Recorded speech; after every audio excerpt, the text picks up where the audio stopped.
Good morning, and welcome back to Daily Dhamma, a letter to our children.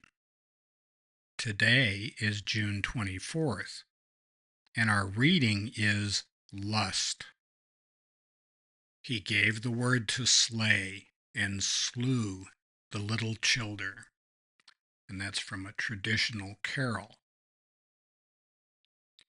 The third deadly sin is lust, as in sexualizing children, normalizing hookup culture, and inundating the world with pornography.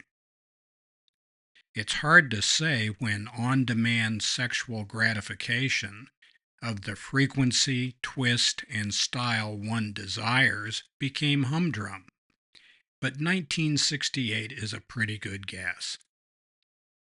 Sex education to reduce teenage pregnancy, wider use of the pill, relaxed obscenity laws, no-fault divorce, and social welfare quote-unquote reforms ushered in an age of single parenthood like none ever seen before.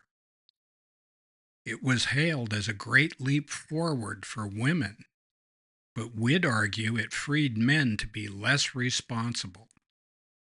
It hasn't been great for families or children either. But lust is bigger than sex.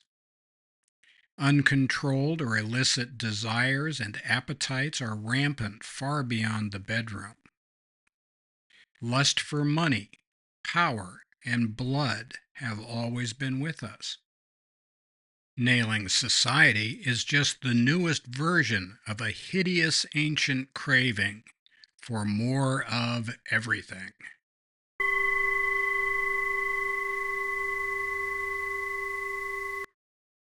Frankie goes to Hollywood. Two tribes. Are we living in a land where sex and violence are the new gods? Well, I'm not so sure about them being that new. I'm sure that perversity and lack of attention to family and bad things happened a long time before 1968. And that's not to say that everybody's got to do it in a straight-laced way or they don't have value as human beings or anything of the sort. But we live in a world of consequences. And when we elevate sexual gratification, lust of any kind, not just for sex, but for money, for power, for control over other people, when we do that, we are setting up a dynamic that has very bad consequences. This doesn't have to be oh, you're going to go to hell or it's going to fall off if you keep playing with it kind of an argument.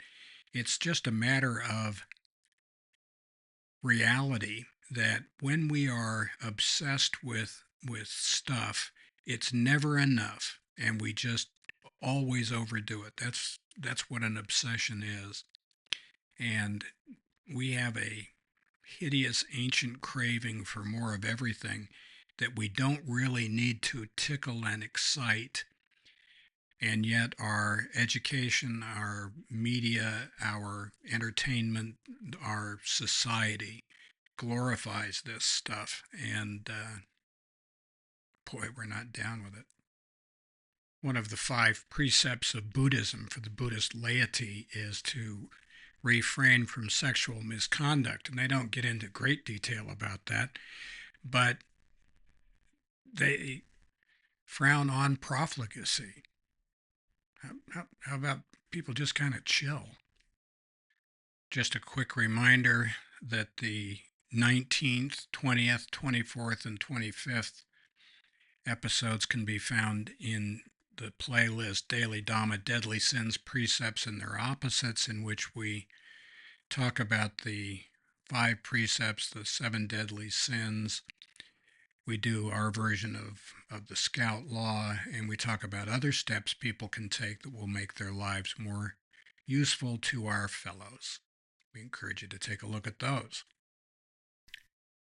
So happy trails to you until we meet again.